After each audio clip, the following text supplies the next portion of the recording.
Alô, garotada! Como é bom estar com você de novo participando da confecção do seu futuro, da abertura de portas do seu futuro. O nosso tema de hoje, relações ecológicas. Em ecologia, a gente sempre está estudando os diferentes ecossistemas. Ecossistema resulta da fusão de dois termos: sistemas ecológicos. Todo sistema ecológico ou ecossistema apresenta uma comunidade, você já sabe, comunidade, o conjunto dos seres vivos de uma região e a parte físico-química do meio. Portanto, os componentes bióticos, que são os seres vivos, e abióticos, a parte físico-química do meio, interagem nas diferentes regiões da Terra, formatando o que nós conhecemos por ecossistemas. Ora, como cada espécie ela se relaciona com as outras espécies do ambiente, razão pela qual a gente tem esse tema chamado de relações ecológicas. Nós vamos estudar exatamente que tipos de relações podem existir entre os indivíduos da mesma espécie e os indivíduos de espécies diferentes. É claro que esse tipo de conhecimento, este tipo de conhecimento pode vir cobrado em gráficos, né? Então preste bem atenção nos gráficos. Mas vamos lá. Vejam, relações ecológicas. Agora, tipo de interações entre duas espécies. Ó, a dependência dos indivíduos envolvidos. Intra quer dizer dentro. Então, sempre que falar em relação intraespecífica, indivíduos da mesma espécie, como a que a gente está tendo aqui agora. Inter, entre indivíduos de espécies diferentes. Você pode encontrar esse tipo de grafia, que na verdade é um símbolo para falar da relação.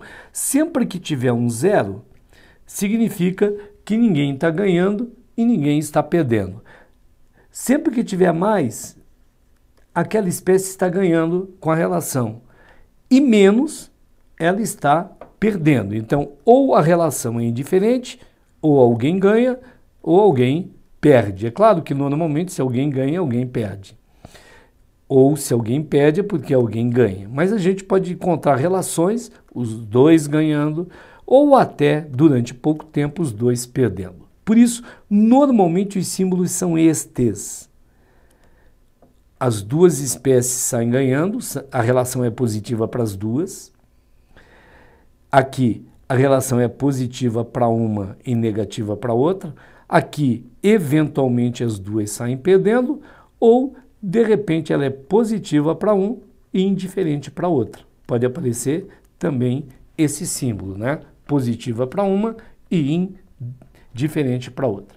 Eu quero que você guarde o seguinte: sempre que tiver alguma questão, algum apontamento sobre relação entre seres vivos, você vai se fazer duas perguntas. A primeira, quem está relacionando? São indivíduos da mesma espécie ou de espécies diferentes? Evidentemente, a gente já viu, da mesma espécie, a relação é chamada intraespecífica. Espécie diferente, ela é chamada de interespecífica. Mas uma outra pergunta é importante. Alguém perde? Veja, eu não estou falando alguém ganhar, eu estou falando alguém perde? A sua resposta pode ser sim ou não. Aí, observe um dado importante. Harmônica, quando ninguém perder, e desarmônica, se alguém perder. É claro que o próprio nome já sugere a característica da relação.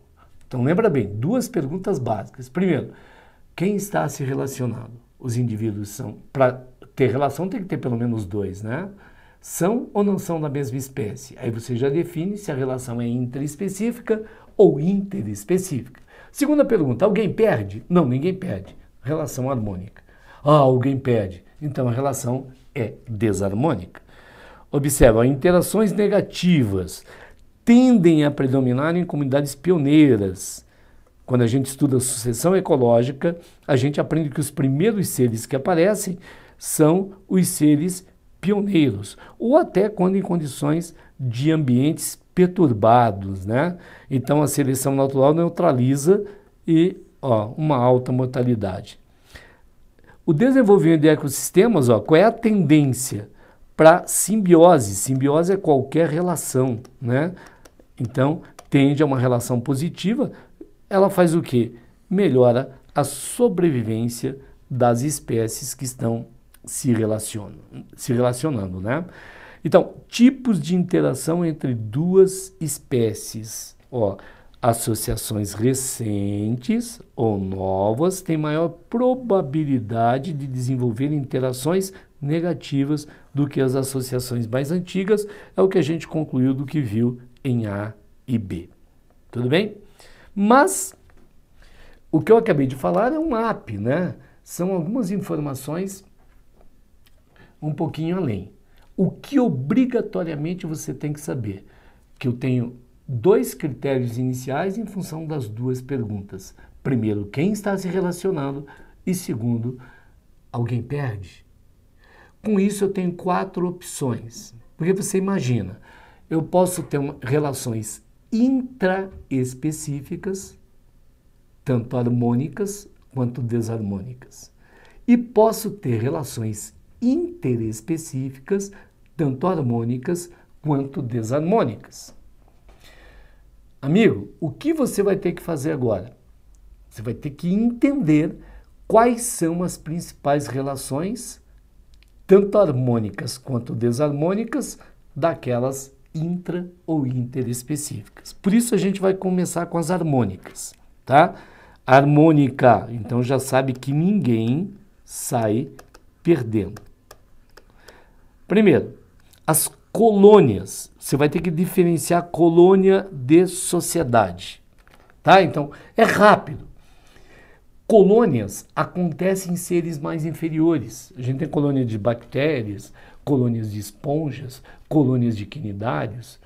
O que caracteriza a colônia? A ligação anatômica. Um indivíduo está colado no outro. Pode ter até divisão ou não ter divisão de trabalho, mas a característica fundamental é a ligação anatômica. Na sociedade, não. Sociedade é o nosso caso humano. A gente mantém o grupo junto por levar vantagem, o grupo todo, né? Porque passa a ter uma interdependência e esse grupo tem uma melhor proteção já que vive em grupo. Então há características fantasticamente belas, né, das sociedades. Mas a gente está junto por interesse, porque faz bem ficar junto, porque ninguém está ligado anatomicamente. Então guarda, colônia, ligação anatômica. Sociedade não há ligação anatômica, conforme você observa aqui. Ó. Permanecem ligados anatomicamente, pode ter ou não divisão de trabalho, isso aqui é importante você guardar, ó. Poríferos, quinidários, ó, os corais são colônias de quinidários. As caravelas, né, as caravelas portuguesas, são colônias de quinidários. Aqui é uma colônia com divisão de trabalho, ó, bactérias, algas, protozoários. Sociedades, não há ligação anatômica. Benefício é coletivo, como abelha, cupim, formiga e nós, os vertebrados. As reuniões quase não se comentam. As reuniões são encontros temporários, sempre por um motivo externo. Então você imagina, pintou comida, reúne um monte de urubu, né, aves migratórias. Então sempre o motivo de uma reunião são indivíduos que normalmente vivem isolados. Um motivo externo, que pode ser alimento, pode ser, por exemplo, época de reprodução, daí eles se reúnem. Mas, repito, é muito difícil para o nível do ensino médio o pessoal cobrar reunião. Vão cobrar a mesma diferença de colônia e sociedade. Aí eu faço um desafio para você. Pode escrever aí. Procure sociedades de abelhas, cupins e formigas. A divisão de castas, divisão de trabalho, por exemplo, lá na abelha, qual é o papel da rainha, o papel das operárias, o papel do zangão. Se você fizer isso nos 3, gente, é um material que está na sua mão. Se vier cobrança, é bem tranquilo. E depois, é de uma curiosidade maravilhosa, né? De repente, você olhar esses animais e passar a entender o funcionamento de cada casta, de cada membro da colônia. Mas vamos em frente, porque a gente tem que trabalhar tudo. Veja, aqui você vê isomorfa, iso quer dizer igual, né? Iso é igual, morfo é forma. Então você vê uma colônia isomorfa aqui, o coral. Aqui você vê a caravela portuguesa. Essa é uma colônia heteromorfa. Na verdade, ó, esse indivíduo aqui é especializado na flutuação da colônia, né? Aí você tem uma série de indivíduos, cada tentáculo desse é um indivíduo, responsáveis pela natação, pela defesa, responsáveis pela reprodução, pela digestão. Portanto, no caso da caravela, é uma colônia em que há nítida divisão de trabalho. Tranquilo? Vamos continuar agora. As harmônicas interespecíficas, nós vimos até agora as intra, dentro da própria espécie. É bem tranquilo, né? Intraespecífica harmônica, meu amigo, você só tem praticamente só colônia e sociedade para trabalhar, porque reunião raramente vão cobrar de você. Agora, nas interespecíficas, há algumas relações extremamente importantes. Vamos ver? Guarde bem os sinais, hein? Primeiro, mutualismo. O mutualismo é uma relação que os dois saem ganhando. Então, é uma relação obrigatória. Atenção, ela é obrigatória. Os dois são beneficiados, porque normalmente envolve recursos alimentares. Por exemplo, líquens. Gente, líquen é a associação de alga e fungo. A alga faz fotossíntese e fornece nutrientes para o fungo, que possibilita a chegada de água para as algas e, além disso, as protege. A relação não é tão romântica assim. Ela é obrigatória, sim. A dizer, então não pode viver sem o outro? Pode sim, e vivem. A vantagem é que juntos eles conseguem viver em locais que sozinhos não viveriam. Então, juntos esses organismos conseguem explorar novos ambientes, né? Os líquens são inclusive organismos pioneiros. Aí você tem bactéria ruminante, cupim e protozoário, por exemplo. Imagina o boi, que é um ruminante, imagina o cupim, que come madeira, e você já sabe, nenhum animal tem enzima celulase responsável pela digestão da celulose. Então, quem come só vegetal, algum tipo de associação tem. Então, lá no tubo digestivo do cupim vive um protozoário que, ao que parece, está, na verdade, relacionado a bactérias que fazem a digestão da celulose. E aí dividem com o cupim. Na vaca, no boi, é a mesma coisa. Há bactérias na pança lá que vão ajudar a fermentar, vão ajudar a quebrar a celulose e aí depois dividem o alimento. Tudo bem? Isso é mutualismo, que antigamente era chamado de simbiose, né? Hoje simbiose a gente usa o termo para qualquer relação. Hoje a gente fala mutualismo obrigatório por causa do outro tipo de relação que você vai ver agora, chamado protocooperação, que é uma em que os dois ganham também. Então, esse benefício é mútuo.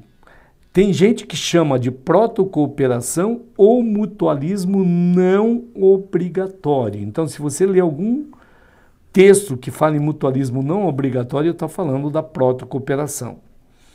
Exemplo, ó, os dois importantes, o jacaré, o crocodilo, o pássaro palito, paguro actínia, anu, não só o anu, mas vários, onde tem a criação de gado, tem vários pássaros que acabam sobrevivendo juntos. Na verdade, isso, por exemplo, o jacaré e o pássaro chamado palito. Todo mundo já viu foto do jacaré lagarteando lá o sol com a boca aberta e o pássaro dentro da boca do jacaré. Chamado palito porque o pessoal dizia que comia carne que ficava no meio dos dentes, mas ele come parasitos que habitam a boca do jacaré. Então, o pássaro ganha comida na moleza e o jacaré se livra dos parasitos. O paguro e a actínia. O paguro é um microcrustáceo que é apreciadíssimo por peixes. Tem um corpinho mole, gostoso de uma refeição.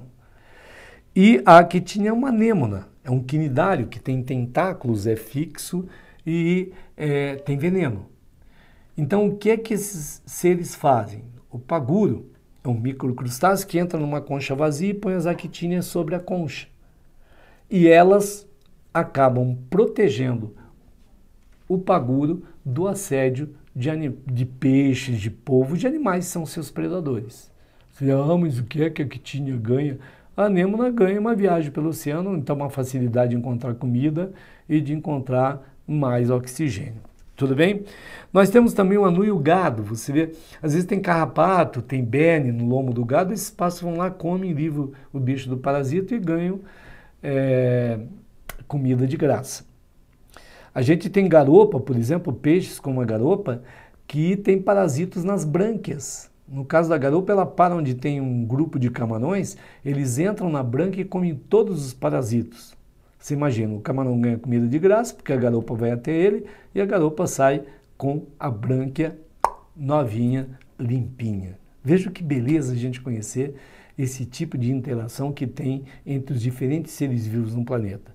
Por isso, gente, sempre que a gente perceber alteração ambiental ou agressão ambiental que comprometa esse tipo de relação, acaba comprometendo as espécies. Então, gente, por favor, mutualismo, chamado também de mutualismo obrigatório, e a protocooperação, chamada também de mutualismo não obrigatório, são duas relações extremamente importantes. Ainda no mutualismo, você lembra que a gente está tendo o clareamento dos corais. Os corais se associam às algas é que deixam o coral colorido. E esse tipo de associação é importante por quê? Porque o coral consegue viver em regiões que tem pouca comida, porque aí a alga acaba favorecendo o coral. Só que com o aumento da temperatura e a acidificação dos oceanos, essas algas acabam morrendo. O coral fica branco e, por conseguinte, também acaba morrendo. Vejam o como é importante a gente conhecer para poder preservar o ambiente. Vamos lá na próxima. Comensalismo. Veja que o comensalismo, um ganha e o outro é indiferente. Porque um organismo se alimenta dos restos do outro, né? É claro, se ele vive do resto do outro, não faz mal algum. Rêmora e tubarão, ó, hiena que come o resto da comida do leão, bactéria que vive no nosso intestino. Gente, tem um monte de bactéria que vive no nosso intestino e não nos fazem mal. Essas bactérias fazem o que? Come o que sobra do que a gente digeriu.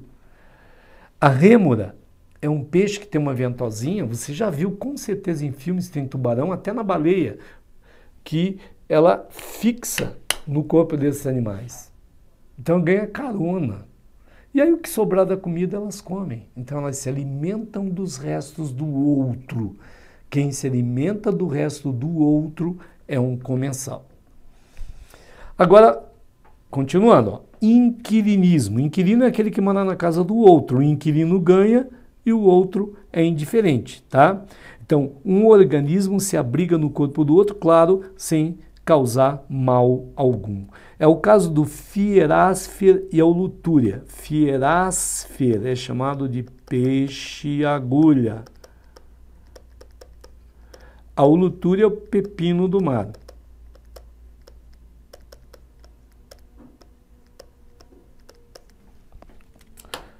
O que é que acontece? Esse peixe vive em locais que tem pepino do mar. E esses peixes têm predadores. Então, normalmente, quando o predador ataca o peixe, se o pepino estiver por ali, ele consegue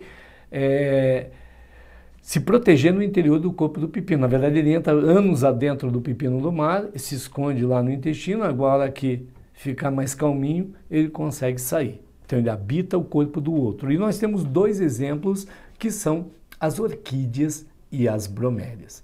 As orquídeas e as bromélias vivem sobre as árvores, por isso, atenção, hein? São exemplo de epifitismo.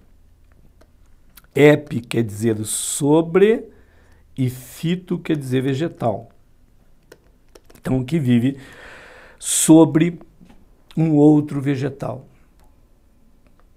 Gente, as principais relações harmônicas interespecíficas cobradas em quaisquer testes do mundo são estas. Mutualismo, também chamado de mutualismo obrigatório, protocooperação, também dita mutualismo não obrigatório, comensalismo e inquilinismo. Agora eu vou te mostrar algumas outras, aí você fica com a carta na manga, né? Que caem menos, são menos cobradas, mas não por isso menos importantes. Ó. Foresia ou forésia. Um ganha e o outro é indiferente. Na verdade, um organismo é transportado por outro, né? Por exemplo, craca no corpo da baleia ou grão de pólen por animal. Aqui está fora. Formiga e pulgão é o exemplo de uma outra relação, aqui saiu fora. Depois eu vou apagar para você. Por exemplo, tem um vegetal que tem uma sementinha que gruda na gente. O pessoal chama de picão, pega-pega, né? Então você imagina, você vai andar numa região qualquer, aí aquilo gruda na tua roupa. Você leva para um lugar B, chegou lá, olhou, nossa, mas ficou tudo grudado, aí você tira, joga aquela semente fora. É um exemplo de transporte de uma espécie de um local A para um local B, ok? Associações harmônicas ainda, aqui sim, ó, sinfilia. A sinfilia, ó, um organismo usa as secreções do outro como fonte de alimento. Um ganha e para o outro é indiferente.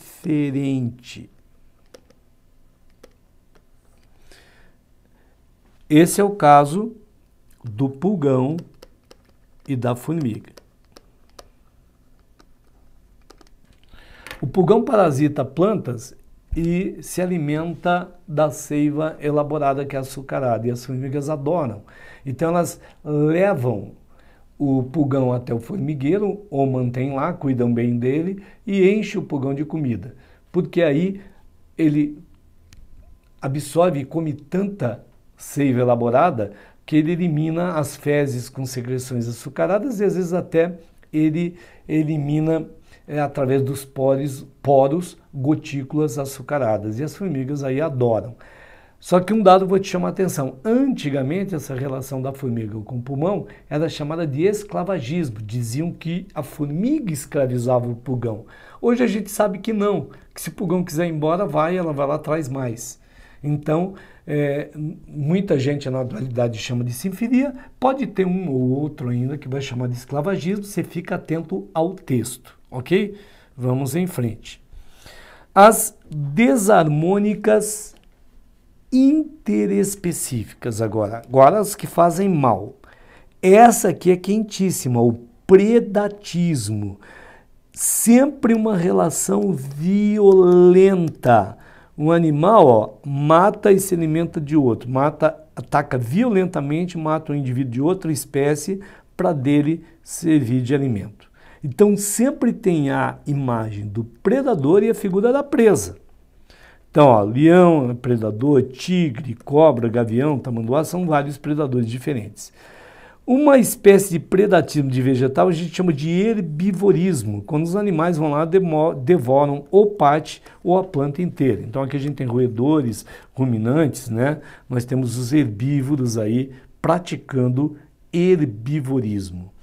Essa outra relação é importantíssima, parasitismo, quando um ser vive sobre ou dentro do outro, mas aqui prejudicando. Então, uma positiva e outra negativa. A gente tem parasitos externos, chamados de ectoparasitos, e internos, chamados de endoparasitos. Aí você vê pulga, carrapato, bactéria, vírus, né, uma série de protozoários, tem uma série de parasitos por aí.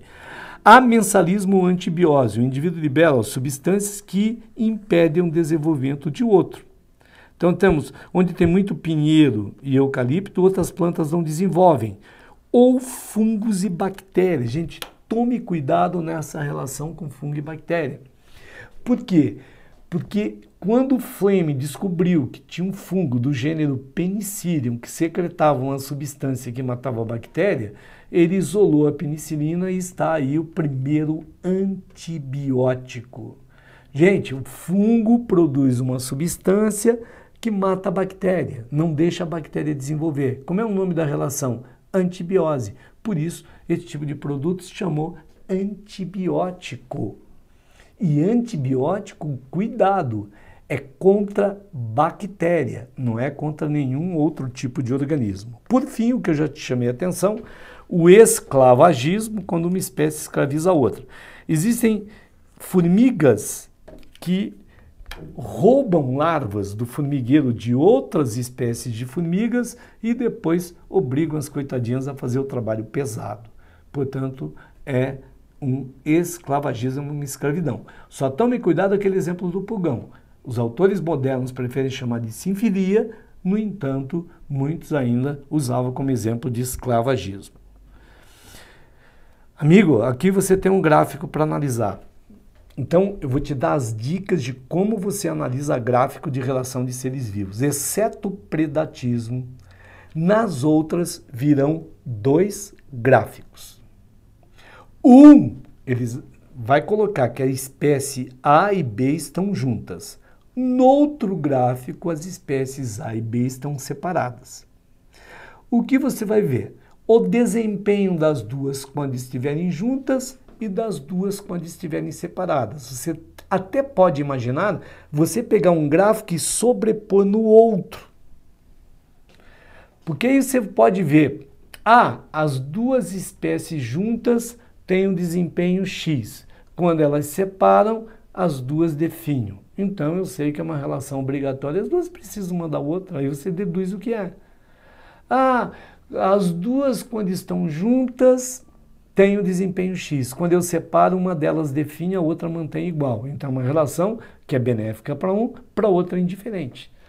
As duas separadas ficam legais. Quando eu coloco juntas, uma o desempenho melhora, a outra piora. Então é algum tipo de relação em que uma ganha e outra perde. Mas, gente, o predatismo é a única relação cujo gráfico parece um zigue-zague. Dá uma olhada aqui, ó. Aqui você vê cobra e rato. A cobra é o predador, o rato a presa. Então, qual é a situação que eu tenho? Veja, cobra está picotadinho. Quando aumenta a população de cobras, aumenta o assédio aos ratos. Então, diminui a população de ratos. Gente, se diminuir a população de ratos, vai faltar comida para as cobras. O que é que você deduz? Em seguida, diminui a população de cobras. Diminuiu de rato, vai diminuir de cobra. O que acontece se eu diminuir a população de cobra? Diminui o assédio aos ratos. Automaticamente aumenta a população de ratos, com aumento de oferta de comida para as cobras, voltando a aumentar a população de cobras. E agora? Aumentou de cobras, aumenta o assédio aos ratos, diminuiu aqui, diminui lá. Então, gente, por favor, uma espécie controla a população da outra espécie. É extremamente importante o que eu acabei de falar. Você observa o gráfico real aqui com a lebre e o lince, que é predador da lebre. Então você vê aqui o gráfico, o lince tem essa linha cheia e a lebre está picotadinha. Então você vê quando aumenta de um, diminui do outro, e quando aumenta do outro, diminui do um. Esse é o famoso princípio de exclusão de Gauss. Então você primeiro já guardou o gráfico do predatismo, já sabe como analisar o gráfico das outras relações. Agora olhem essa experiência com dois protozoários, dá uma olhada aqui. Primeiro gráfico, o Paramécio aurelia é um protozoário com a cultura isoladamente. Esse é o caudato, cultura isoladamente. Quando coloca uma cultura mista, os dois juntos, olha a linha do desenvolvimento do aurélia e olha a população de caudatum que some. Então você já sabe que a relação acabou sendo de alguma forma benéfica ou mais ou menos para um, mas foi maléfica para outro. Por que eu digo mais ou menos? Porque ficou basicamente a mesma curva. Esse caso, olha de novo, espécies isoladas. Então você olha só A, olha só B. Espécies reunidas. Olha aqui como as duas ganharam. Então esse é um gráfico que é benéfico para as duas. Gente, o princípio de exclusão do Gauss mostra a competição entre essas duas espécies. Vamos voltar lá só para você ver? As duas espécies de Paramécio competem pelos recursos alimentares do meio. Quem se deu bem? O Paramécio aurélia. Quem se deu mal? O Paramécio caudatum. Então, esse princípio de exclusão de Gauss fala da competição intraespecífica. E aí a gente pode continuar falando das desarmônicas intraespecíficas, agora da mesma espécie. Vejam, essa primeira relação cai bastante, o canibalismo. O canibalismo corresponde ao predatismo, só que dentro da própria espécie. Então, uma relação violenta em que um ser se alimenta de outro da mesma espécie, por exemplo, ocasionalmente nas rãs. Tanto é, a maioria dos autores faz diferença. Quando é de espécie diferente, chama de predatismo, quando mesma espécie, chama de canibalismo. Na verdade, gente, o canibalismo pode ocorrer, e ocorre em muitas espécies, eventualmente. Em que situações? Faltou comida. Aí os mais fortes acabam se alimentando dos mais fraquinhos. Há um grande boom populacional, então aumentou muito a densidade populacional, não tem espaço. Acaba os mais fortes devorando e abrindo espaço entre os mais fraquinhos, tudo bem? Competição. A competição ocorre tanto intra quanto inter, né? Ainda há pouco a gente viu duas espécies de paramécio competindo. Aqui a gente pode ter da mesma espécie, que pode competir por recurso ambiental. Na verdade, amigo, você está se preparando para uma grande competição para chegar à universidade. Então, um tipo de competição intraespecífico em que, na verdade, aqui não é um recurso alimentar que está sendo disputado, mas é um recurso intelectual, cultural, é o acesso à universidade, é uma competição. Alguém ganha, alguém perde. Vamos continuar? O amensalismo, tá aqui, ó. O amensalismo ou antibiose, que você vê, desculpa, eu passei, mas errei. Agora eu passei de verdade. O amensalismo ou antibiose, ó, semelhante ao que a gente já viu que lá nas interespecíficas, normalmente, tanto a competição, atenção, quanto a antibiose, caem em provas como relações interespecíficas, mas elas podem ser também intra, né? Por exemplo, a tênia. Gente, a tênia é a solitária. Por que chama solitária? Primeiro que ela é muito grande, segundo vai competir por espaço e comida. Então, intestino que tem uma tênia não desenvolve uma segunda. Ela acaba competindo com outra tênia, evidentemente, da mesma espécie. Tudo bem? Agora eu quero que vejam. Com isso, a gente termina essa relação entre as diferentes espécies ou entre indivíduos da mesma espécie. Então, as relações são intraespecíficas e interespecíficas. Nos dois casos, há duas variáveis. Ninguém sai perdendo, a relação é harmônica. Alguém perde, a relação é desarmônica. Evidentemente, você vai guardar aquelas relações que eu chamei a atenção como principais e seus respectivos gráficos. Agora a gente vai estudar um outro tópico bem interessante também, mimetismo e camuflagem. Lembra quando você brinca de mímica? Ah, vamos descobrir qual é o filme. Na verdade, gente, vem de mimetes, que quer dizer imitar. Então, quando eu falo em mimetismo, eu falo em imitação. Quando eu falo em camuflagem, eu falo em algum artifício para eu me confundir junto ao meio. Então, vamos ver. Camuflagem, semelhança no aspecto ou na cor do ambiente em que o ser vive. Gente, homo quer dizer igual, cromo quer dizer cor, então assume a cor do meio. Exemplo, papagaio, leão, ó, urso polar, camaleão. Agora, por favor, entendam do ponto de vista evolutivo. Nenhum ser se concentra e fala, vou ficar igual ao meio para confundir o meu predador ou quem sabe a minha presa. O papagaio não é verde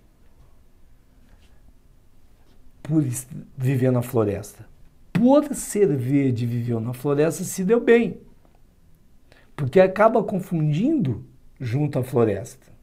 A mesma coisa, o camaleão depende da intensidade de cor para ativar seus cromatóforos, que acaba dando uma tonalidade parecida no meio, o que para ele é uma vantagem evolutiva. A mesma coisa o urso polar, a gente está vendo agora o contrário. Em épocas de glaciação, agora estou falando glaciação só para você ver a questão do Ártico, você imagina lá com neve. O urso polar tem uma vantagem evolutiva, porque ele é branco e se confunde com a neve. O que está acontecendo nesse momento? O degelo do Ártico. Então, aquele urso que levava vantagem porque era branco e confundia com o meio, agora passa a ser uma desvantagem evolutiva, porque quando há o degelo, esse branco chama atenção, facilitando a vida, por exemplo, dos caçadores. Então tome cuidado, cada caso tem que ser analisado separadamente. Vamos lá?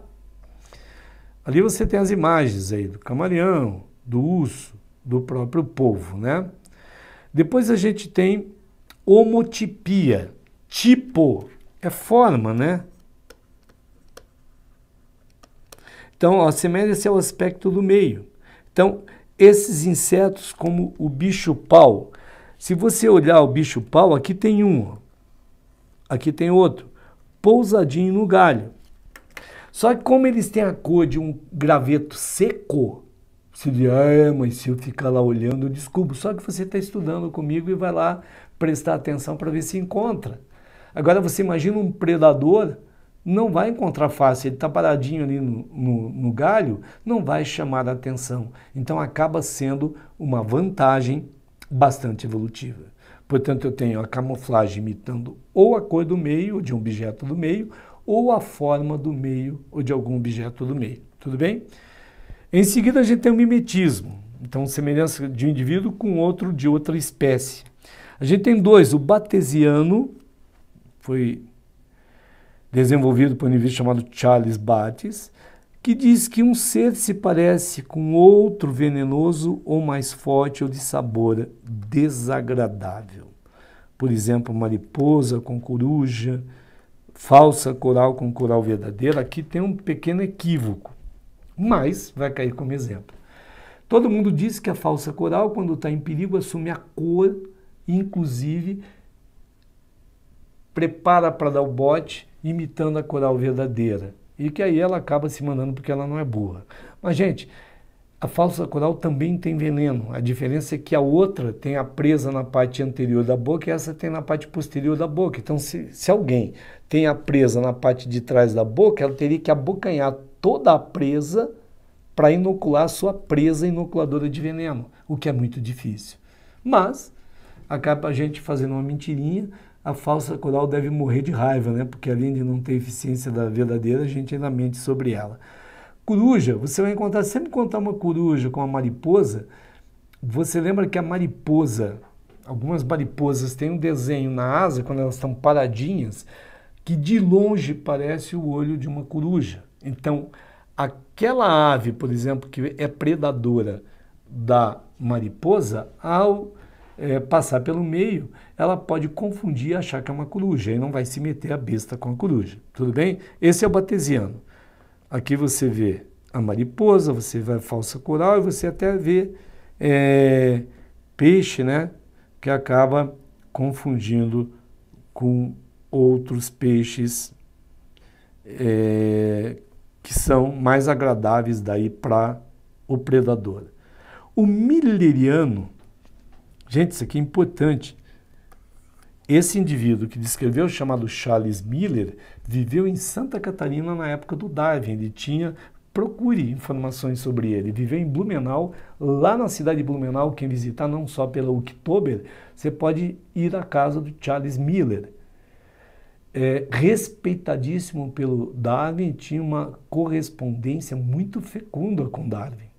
E ele descreveu esse tipo de mimetismo, quando o indivíduo elimina mau cheiro para se defender. Porque é uma coisa muito simples, né? Quem é forte vai lá e se defende, mete pauleira. Quem tem veneno, se defende com veneno. E agora, cara, quem não é forte e não tem veneno? Uma forma de defender tranquilo é eliminar mau cheiro. Ocorre com a barata, com o gambá. O cachorro não usa porque aprendeu a viver com a gente, se sente relativamente seguro. Mas se você tiver cachorro em casa, leve ao veterinário, olhe o nome da glândula. Peça para ver a glândula do fedor eterno. Olha o nome, glândula do fedor eterno. E finalmente, gente, o de ataque, chamado também de peckramiano, né? Esse bútil é uma ave de rapina que, na verdade, ela finge ser outras aves. Porque, é claro, toda presa pressente a presença do predador e dá um aviso, foge. Então ele vem em bandos de outras aves que não fazem mal nenhum. Quando ela chega perto da presa, ela desce e abocanha a presa. Outro dado interessante, ó, coloração de advertência. Aviso para o predador não se aproximar porque há defesas importantes, como tem algumas salamandras, rãs, vespas, né? Então, aqui tem alguns animais, né? Olha aí, que emitem mau cheiro. Gente, quanto mais colorido, ou é para atração sexual, ou é advertência que ali tem bastante perigo. E aí os predadores aprendem. Valeu? Terminamos um tema extremamente importante, que é a relação dos seres vivos, muito cobrado em testes, hein? Olha as principais que eu chamei a atenção e aprenda a ler os gráficos. Gente, um grande abraço, até uma próxima oportunidade.